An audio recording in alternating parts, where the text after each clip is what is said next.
कृष्णाय वासुदेवाय हरये परमात्मने प्रणतक्लेशनाशाय गोविन्दाय नमो नमः। आपदामपहर्तारं दातारं सर्वसंपदां लोकाभिरामं श्रीरामं भूयो भूयो नमाम्यहम्। मातृशक्ति पुरुषों, माघ पूर्णिमा का ये पावन अवसर है और आज एक अरसे के बाद कोरोना ने थोड़ा सा ब्रेक दिया है आप सबको, तो थोड़ा शांत और रिलीफ महसूस करते हुए आप यहाँ पहुँचे हैं। तो सबसे पहले तो मैं आपको पूर्णिमा की बहुत बहुत शुभकामनाएं और आशीर्वाद प्रदान करता हूँ।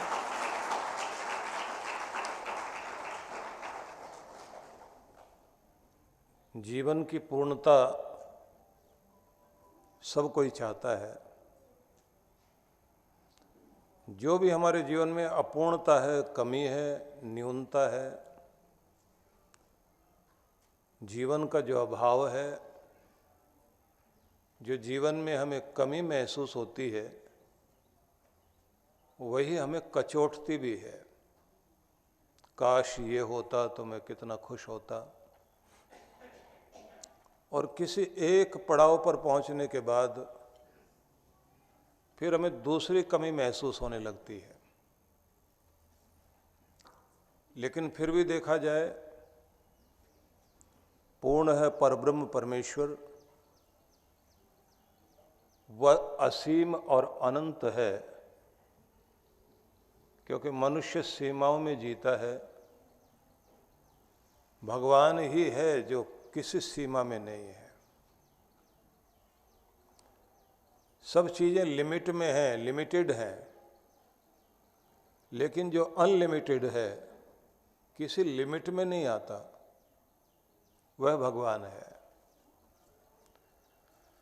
तो उस असीम की तरफ जाने के लिए एक जीवन के लिए अवसर माना जाता है कि प्रत्येक पूर्णिमा हम लोग गुरु के सानिध्य में पहुँचें और गुरु के ओरा के साथ स्वयं को भी व्यवस्थित करें। जीवन की सभी पंखुड़ियाँ पूरी तरह खिलें और हम जीवन के संपूर्ण स्वरूप को समझें भी सही। क्योंकि अधूरी जिंदगी वह होती है जिसमें बहुत दुख कठिनाइयाँ सहते सहते आदमी कुछ पैसे इकट्ठे करे, कुछ मकान बनाए और फिर सब जोड़ तोड़ करके बुढ़ापे का दुख सहते सहते दुनिया से विदा ले जाए। तो एक बड़ा सवाल मन में उस समय आता है कि सारी कठिनाइयाँ सही, बड़े दबाव सहे, सब कुछ बनाया, दूसरों के हाथ में दिया, जिनको दिया उनको उसकी कोई परवाह नहीं, जिनके लिए जिए उनको कोई मान नहीं, और मोह ममता में आकर और दुनिया की जोड़ तोड़ करने में गुनाह और कर लिए, आत्मा को कलुषित कर लिया, जन्मों तक के लिए योनियों में भटकने तक की स्थिति आ गई। पशु योनि में, कीट योनि में, पतंग योनि में, पक्षी योनि में, जलचर बने, नभचर बने, नाली में रेंगें, अंधेरे में जिएं, कौन सी योनि में जाकर गिरेंगे। ये जीवन मिला था बड़ा महत्वपूर्ण, और जिया तो कैसे जिया। न जीवन में कोई तृप्ति है, न कोई संतुष्टि है। बचपन जरूर खुशी खुशी में बीता था, लेकिन बड़े बड़े होते होते चिंताएं, दबाव, तनाव ने हम सब की जिंदगी को इस तरह से चाटना शुरू कर दिया जैसे कोई दीमक किसी लकड़ी को खोखला कर देती है। और जीवन के अंतिम भाग तक पहुंचते पहुंचते व्यक्ति सोचता है चलो अपने बच्चों के लिए हमने कुछ किया, उनकी जिंदगी आसान बनाई। लेकिन देखा जाए जो हम आसान बनाने में लगे होते हैं वही ज़्यादा मुश्किल में डालने वाला काम होता है। बच्चों को संस्कार दिए जा सकते हैं, ट्रेंड किया जा सकता है, शिक्षा दी जा सकती है, व्यवस्थित किया जा सकता है, उनके मन मस्तिष्क को तैयार किया जाता है, उनकी बौद्धिक क्षमता को विकसित किया जा सकता है। लेकिन अगर आप ये सोचते हैं कि कंधे पर बैठा कर दुनिया दिखाओगे तो वो कभी भी अपने पांव से मजबूत नहीं हो सकेंगे, जिंदगी की कठोरता का सामना नहीं कर पाएंगे। लेकिन सब लोगों की एक ही कोशिश होती है। राजा का बेटा है, राजा कोशिश करता है कि बच्चे को कोई तकलीफ ना हो। राजा से ज़्यादा महत्वपूर्ण रानी है, वो कहती है मैं तो अपने बच्चे के पांव जमीन पर पड़ने ही नहीं दूंगी। राजा ने तो व्यवस्था यहाँ तक कर दी कि घर के आंगन में सब जगह साफ सफाई करवा के चमड़ा बिछवा दिया। बच्चा खेलेगा तो इसमें उसको न धूल लगे, न कांटा, न कंकर। तो एक छोटे से दायरे में ही राजकुमार खेल रहा है। लेकिन जैसे ही वो वहां से दौड़कर बाहर जाना चाहता है तो उसके नौकर चाकर रोकते हैं। बच्चा चिल्लाता है और कहता है कि मुझे यहाँ से आगे जाना है। एक दिन राजा के गुरु ने देखा और कहा इस बच्चे को पंगु क्यों बना रहे हो, इतने लिमिट में क्यों रख रहे हो? अगर इसे कुछ बड़ा करना चाहते हो तो कुछ बड़ी सोच रखो। तो राजा रानी दोनों बोले कि बाहर कंकर, पत्थर, धूल, मिट्टी, कितने तरह के तो कीटाणु, विषाणु, वायरस हैं।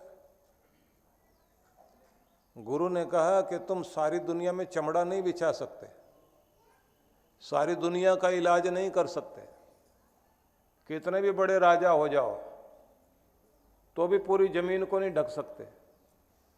बस इतना करो, बच्चे के पाँव में जूते पहना दो, अपने आप काम चल पड़ेगा। ये जहाँ जहाँ भी जाएगा वहीं सुरक्षित हो जाएगा। वो जो बच्चों के पाँव में जूते पहनाने वाली बात है, बस वो माँ बाप की जिम्मेदारी है। वो संरक्षण देना जिम्मेदारी है कि उनकी दौड़ नहीं रुकनी चाहिए, उनकी यात्रा नहीं रुकनी चाहिए। लेकिन मन मस्तिष्क में वो कवच देना जरूरी है कि खुद की रक्षा खुद कर सके। इसलिए माना जाता है पुराने काल से ही कि राजतंत्र एक सुंदर व्यवस्था थी हमारे देश की। राजतंत्र का कार्य होता था कि समाज की व्यवस्था ठीक चले, समाज में किसी तरह का कोई अभाव न रहे, और साथ साथ इस बात का भी ध्यान कि कहीं भ्रष्ट आचरण ना हो। क्योंकि आप लोग सभी जानते हैं कि भ्रष्टाचार ही एक ऐसा सबसे भयंकर कीड़ा है जो किसी भी व्यवस्था को खराब कर देता है। और कमाल की बात यह है कि हम लोग भारतवासी इतने सहनशील लोग हैं, यहाँ कोई भी आवाज उठाने को तैयार नहीं है, और पीड़ा सबको है। जिस समय अन्ना हजारे ने भ्रष्टाचार के विरोध में आंदोलन शुरू किया, पूरा देश खड़ा हो गया था। लेकिन सब लोगों को ये लगता था कि कुछ बात बन सकती है अब। लेकिन भ्रष्ट लोग सब इकट्ठे थे, वो बोल रहे थे हमारा कुछ नहीं होने वाला है, क्योंकि हम सब संगठित हैं, ये लोग संगठित नहीं है। थोड़े समय के बाद में हमने देखा कि बात वहीं रह गई और लोगों के विचार सुने। लोग आपस में ये कहते थे ये तो ऐसे ही चलेगा, आप एडजस्ट कर सकते हो तो ठीक है, भ्रष्टाचार तो हमारी रगों में और हमारे खून में रम गया है, ये तो सुविधा शुल्क है।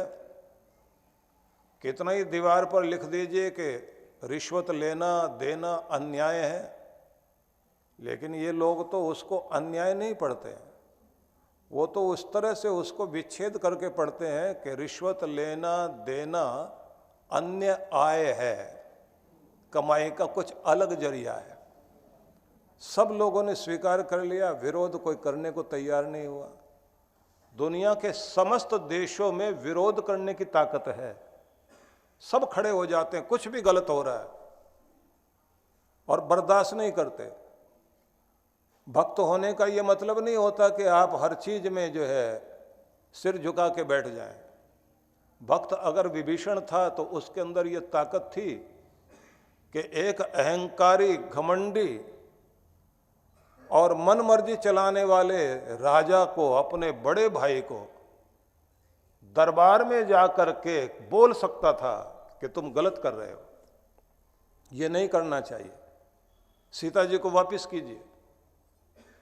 भले ही लात खानी पड़ी उसको, लेकिन विरोध तो किया ना। इसलिए बात ध्यान रख लीजिए, गलत का विरोध करने की शक्ति जब तक आपके अंदर रहेगी तब तक इस दुनिया के अंदर गलत चीजें नहीं पनपेंगी। क्योंकि दुनिया में बुराई इसलिए नहीं बढ़ रही है कि बुराई करने वाले ज्यादा लोग हैं, बुराई इसलिए बढ़ रही है कि बुराई को बर्दाश्त करने वाले लोग ज्यादा हैं और सिर झुका के बैठे रहते हैं।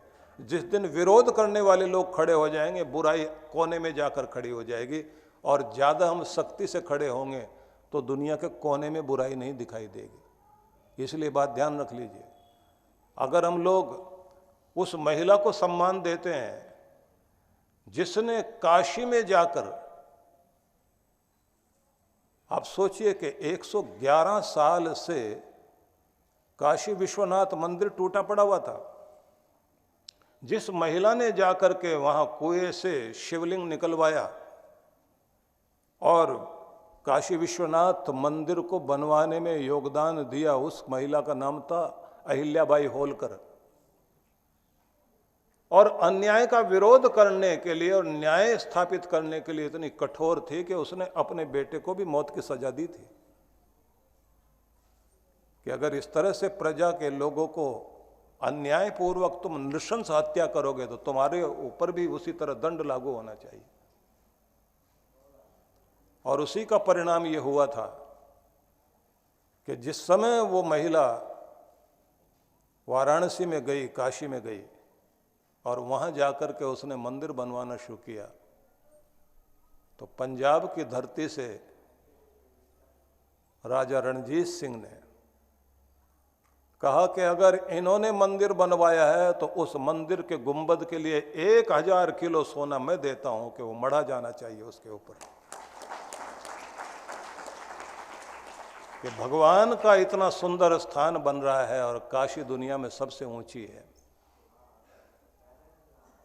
काशी की शोभा काशी विश्वनाथ से है, तो उस मंदिर के कलश पर सोना लगना चाहिए। और भगवान ने अगर मुझे इतनी ताकत दी है तो भगवान को अर्पित करने के लिए मुझे तैयार रहना चाहिए। बड़ी श्रद्धा भाव से शुद्ध 1000 किलो सोना उन्होंने भिजवाया। तो जैसे मैंने आपसे बताया कि अन्याय का विरोध करने की ताकत भी होनी चाहिए। आज रविदास जयंती है और ये बहुत अच्छी बात है कि हमारे देश के प्रधानमंत्री हमारे समाज के एक ऐसे वर्ग को, ऐसे अंग को, जिनके प्रति हमारे कुछ लोगों ने जाति के ऊंच नीच के प्रभाव के कारण अवहेलना की और समाज से वो लोग कटते रहे। कुछ लोग उनको बुद्धिस्ट बनाने में, कुछ क्रिश्चियन बनाने में, कुछ मुस्लिम बनाने में लगे रहे। संत रविदास के सामने उनके जीवन काल में एक सदना पीर नाम के मुस्लिम संत थे उस समय के, लेकिन बहुत कट्टर आदमी थे। उनकी भावना रहती थी कि हिंदुओं को ज़्यादा से ज़्यादा मुसलमान बनाया जाए। तो रविदास संत के पास पहुंचे और बोले, बहुत लोग आपको मानते हैं, लेकिन समाज का एक बहुत बड़ा वर्ग हिंदुओं का आपके साथ छुआछूत और दूसरी तरह का व्यवहार भी करता है। आपको मुसलमान बन जाना चाहिए। संत रविदास ने हाथ जोड़ के कह दिया कि मुझे जो बन जाना चाहिए था वो मैं बन गया हूं, मुझे और कुछ बनने की जरूरत नहीं है। जिस जगह मैं बैठा हूं यहां मेरे ऊपर मेरे प्रभु की और मेरे राम की बहुत बड़ी कृपा है।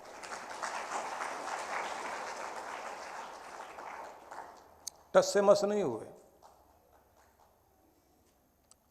और जब वो अपना कार्य करते थे, क्योंकि उनके घर में पुश्तैनी काम था, उनका जूते का व्यापार और जूते निर्माण का कार्य चलता था, और शुरू से बड़े परोपकारी व्यक्ति थे। कोई जूते बनवाने के लिए आए और किसी गरीब को और किसी संत को और किसी अच्छे व्यक्ति को देखते थे तो उसके लिए फ्री में बना करके देते थे। एक बार पिता इतने नाराज हो गए कि बहू और बेटे दोनों को घर से बाहर निकाल दिया कि इस तरह से व्यापार नहीं चला करता। जूते बनाओ और बना करके मुफ्त में किसी को दे दो। वो अपने पुश्तैनी घर के पास में ही दूसरा घर बना करके वहीं बैठ गए, वहीं अपना काम करते रहे। और जब छोटे थे तो पढ़ने के लिए माता पिता ने उनको एक पाठशाला में भेजा। पंडित शारदानंद नाम के एक प्रसिद्ध पंडित थे उस समय, उनका एक विद्यालय चलता था। जब वो वहाँ पर गए तो बोले, यहाँ बहुत ऊंची जातियों के भी लोग आते हैं और फिर यहाँ पर ये चर्मकार जाति का व्यक्ति बैठेगा तो बहुत लोग नाराज हो जाएंगे। तो उन्होंने कहा कि भाई हम तुम्हें एडमिशन नहीं दे सकते। बच्चा बाहर आया, लेकिन उसकी बातें बच्चे की जब सुनी, पंडित शारदानंद इतने प्रभावित हुए। बोले, इतना प्रतिभावान और ऐसा धर्म और ऐसी भावना और ऐसी भक्ति। बोले, इसको कोई और पढ़ाए ना पढ़ाए, मैं इसको पढ़ाऊंगा, क्योंकि ये तो भगवान का पढ़ाया हुआ बच्चा है, इसको तो परमात्मा ने अपने आप शक्ति दी है। विद्यालय में प्रवेश दिया और घर में आकर के उन्होंने बताया अपने बेटे से कि इस पाठशाला की शोभा अगर कोई बनेगा तो वो बच्चा बनेगा। और अपने बच्चे से कहा कि अगर किसी के साथ खेलना चाहिए ना तो ऐसे बच्चे के साथ खेलना चाहिए, संगति भी सही चुनो। अब एक पंडित आदमी उस समय में, जिस समय मुगलों का शासन था और छुआछूत की बहुत बड़ी समस्या उस समय थी, उसने अपने बच्चे के लिए कह दिया कि तू खेलना चाहता तो उस बच्चे के साथ खेल, उसके संग का रंग तेरी जिंदगी में लगना चाहिए। दोनों लुका छिपी खेलते थे और एक दिन खबर आई कि वो बच्चा पंडित शारदानंद का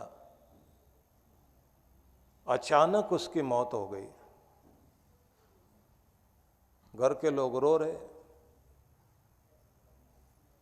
तो रविदास मिलने के लिए गए बच्चे से। उसको स्नान करने की तैयारी चल रही थी कि अंतिम संस्कार के लिए ले जाएंगे। आंखें बंद, ऊपर से कपड़ा ओढ़ाया हुआ, और ये गए दौड़ते हुए जाकर उसको हिला के बोले, सोने का समय नहीं है, चलो लुक्का छिपी खेलते हैं। परमात्मा की आवाज नहीं सुनाई दे रही तुम्हें? उठना है, जागना है और खेलना है। और उंगली पकड़कर जैसे खींचा वो बच्चा उठ के बैठ गया, और जैसे उठ के बैठ गया तो बोले चलो बाहर जाके खेलते हैं।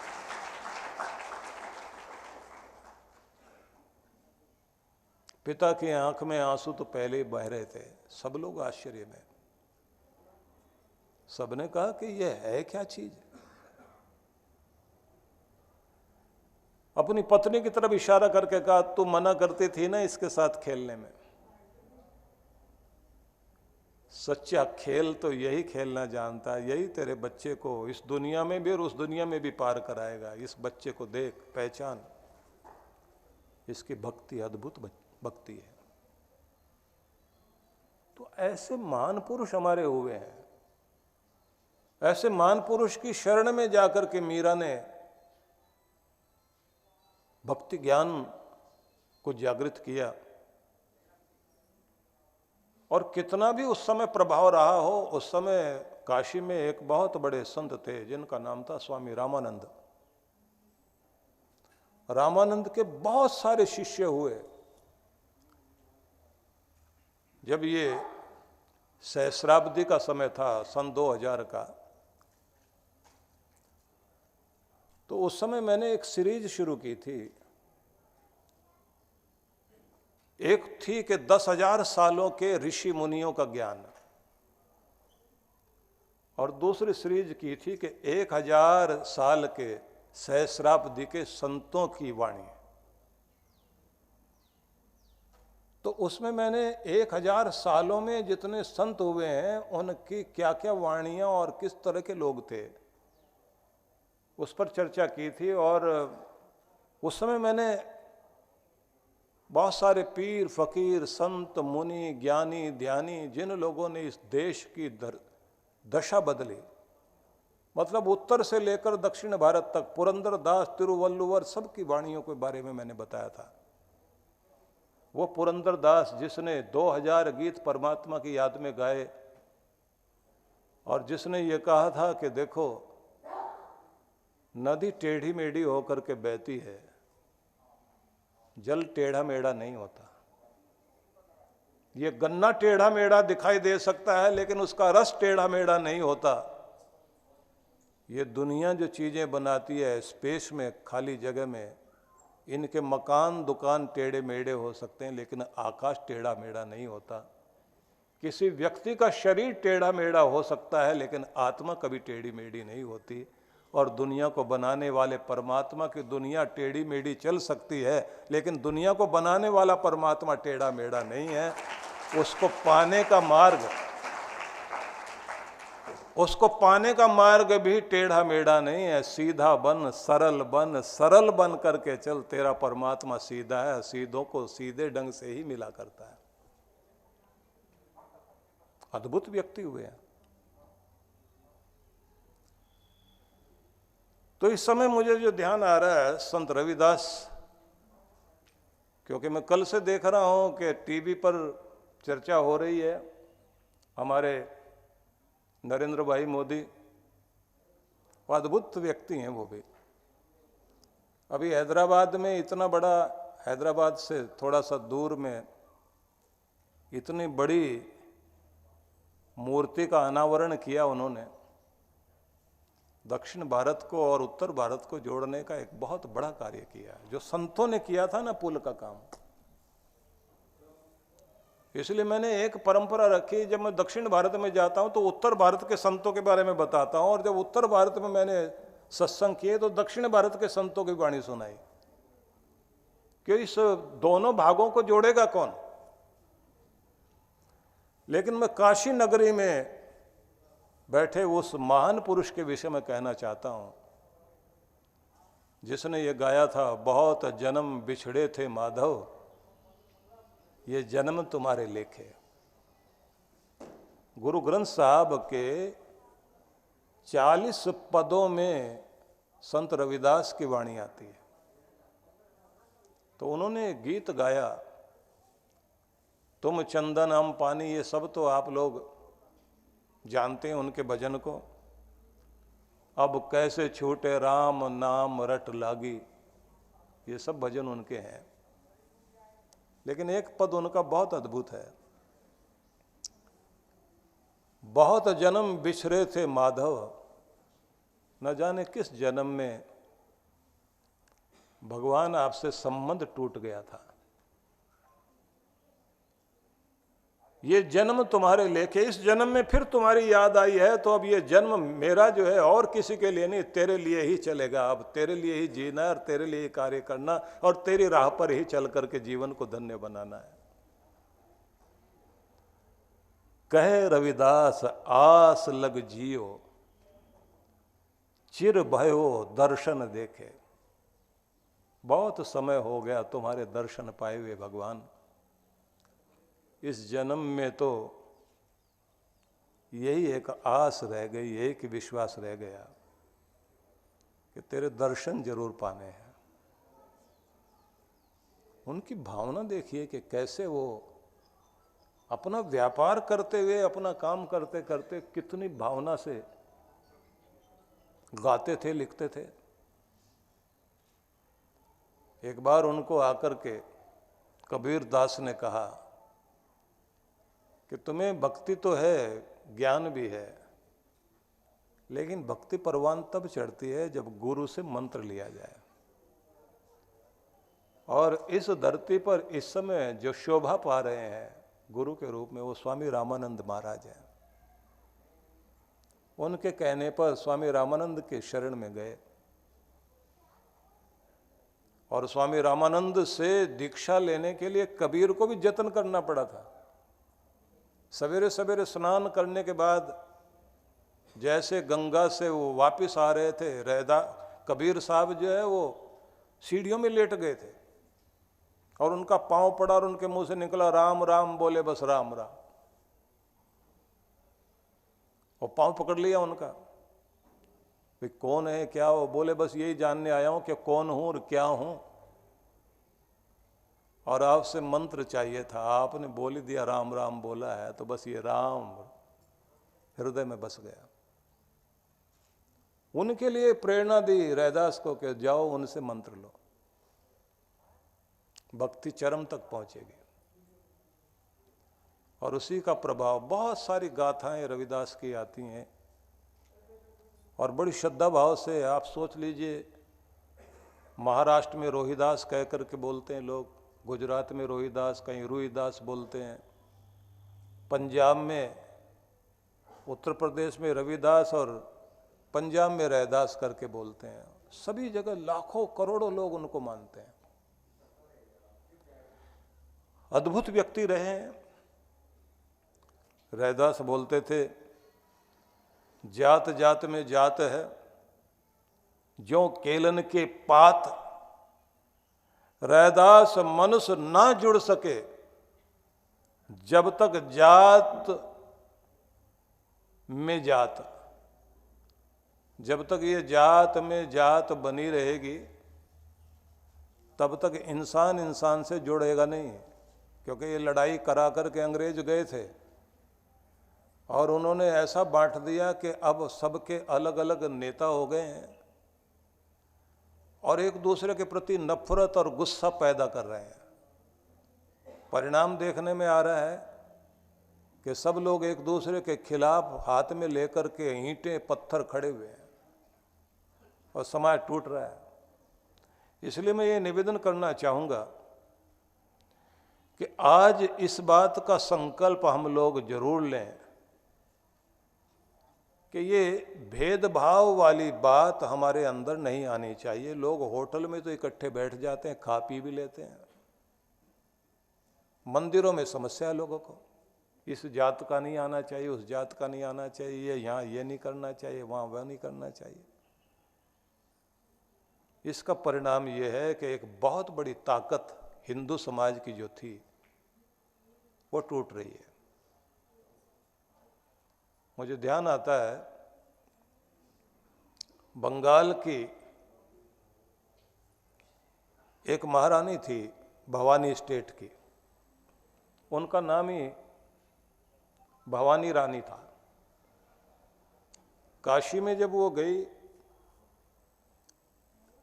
तो वहाँ देखा कि मंदिर तो बन गया है काशी विश्वनाथ का, लेकिन जो इतना बड़ा नाम सुना जाता था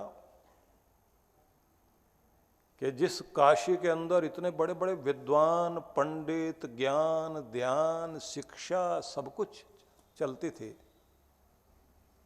वहां आज विद्यालय नहीं दिखाई देते, विद्वान लोग नहीं दिखाई दे रहे, और जो हैं भी बेचारे वो छिपे छिपे घूम रहे हैं। तो उसने कहा औरों ने और काम किया होगा, अब मैं भी कुछ काम करती हूं। गंगा में डुबकी लगाई, और डुबकी लगाने के बाद जैसे ही निकली बाहर तो हाथ में गंगा जल लेकर के कहा, 1 साल इस जमीन पर यहीं रहूंगी और हर दिन एक संस्कृत पाठशाला बनवाने के लिए अपनी तरफ से योगदान दूंगी। और पंडित को बुलाएं और कहें, अच्छे अच्छे विद्वानों को बुलाया और कहा कि आप जमीन में दे रही हूं, जायदाद दे रही हूं, पाठशाला भी मैं बनवा रही, चलाने का काम तुम्हारा है, एक से एक विद्वान बनने चाहिए। 365 पाठशालाएं बनवाई उसने वहां पर। 1 साल के बाद अपने देश में वापस लौटी। उसने कहा जमीन जायदाद सबके पास होती है, दौलत सबके पास होती है, दिल नहीं होता लोगों के पास। तो ऐसे लोगों ने हमारे देश का निर्माण किया है। काशी में जब आप जाते हैं तो अहिल्याबाई होलकर की तरफ से बनी हुई धर्मशालाएं, वहां के मंदिर, वहां के स्थान दिखाई देते हैं, गौरव होता है। हम सब की कोशिश होनी चाहिए। ये तन तो बहुत ज्यादा देर तक रहने वाला नहीं दुनिया में, लेकिन कुछ न कुछ ऐसे निशान छोड़कर जाएं दुनिया में कि पीछे हमारे द्वारा लगाया गया पुण्यों का बाग हमारे खाते में पुण्यों का अंश पैदा करता रहे। और ऐसे लोग जो कार्य करके जाते हैं वो अगला जन्म जब पाते हैं तो लोग देखते हैं कि कोई बड़ा काम नहीं कर रहे हैं, फिर भी उनको धन भी है, जमीन जायदाद रुपया पैसा कहीं भी हाथ लगाते हैं, बढ़ते जाते हैं। लोग कहते हैं कि ऐसी क्या बात है, ये बढ़ कैसे रहा। पता लगता है कि पिछले जन्म में जरूर कोई न कोई पुण्य का बाग लगाया था जो आज वो फल फूल रहा है और बढ़ रहा है।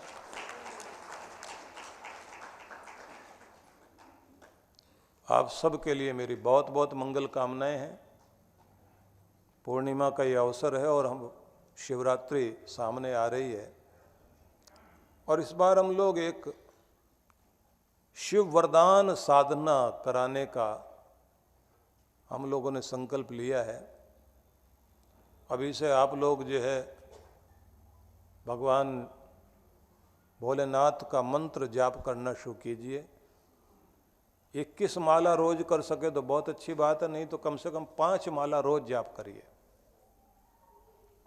और जब यहाँ पार्थिव शिवलिंगों का पूजन होगा, अभिषेक होगा और साथ में हवन होगा, और ध्यान का कार्यक्रम तो उससे पहले 2 दिन चलेगा ही।